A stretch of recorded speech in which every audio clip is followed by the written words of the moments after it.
Denise Roshan, 5-minute call. Thank you, Mr. Speaker. I rise to take a short call for the Greens on this, the contract, construction contracts amendment bill, sir. I'm going to talk as well about retentions and retention payments, and I just want to make a few notes. And one is that this bill, when it was introduced on the 29th of January in 2013 by the Minister then, Maurice Williamson, it had nothing in it about retention payments. And it's been made a much better bill as a result of the process that it's gone through over the last 2.5 years.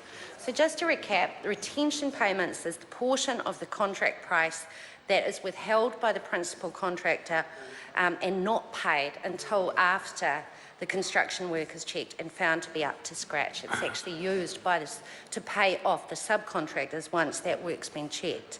However, what we have learnt and what the Select Committee heard as well during the process of this bill is that over time it had become common practice in many instances for the late payment of retentions or for those head principals, those principal contractors to retain that retention payment and use it as cash flow for other projects.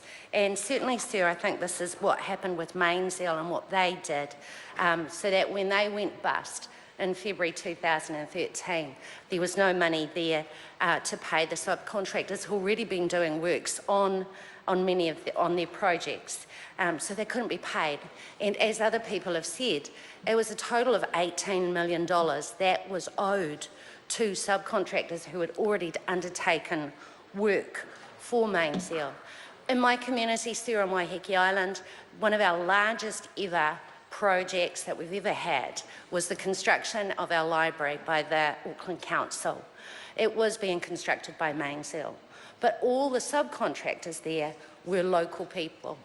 They were the local plumbers, the local bricklayers, just the locals, and they were locked out the day Mainzeal went bust, and they couldn't even get to their tools. It was a shocking, shocking example of a company that basically left a whole bunch of other people in the lurch, and certainly had a huge impact on my community. But back to this bill, sir. The original purpose of the bill, according to the digest, was to basically enact the findings of reviews that had happened of the Construction Contracts Act in 2010.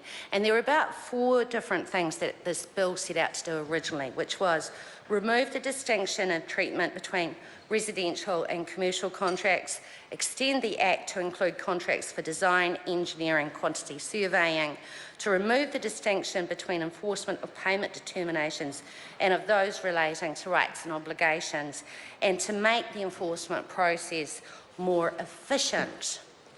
But it really took the Mainzeal collapse to get the whole issue of retention payments addressed eventually, and it's been an interesting progression. The bill was introduced in January 2013. The first reading was the 11th of June 2013, and the submissions closing about a month later.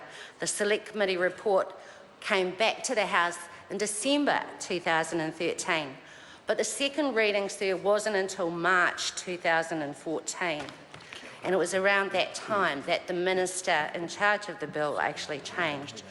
And so, sir, it wasn't until 18 months later that the Committee of the whole House actually heard and considered the bill.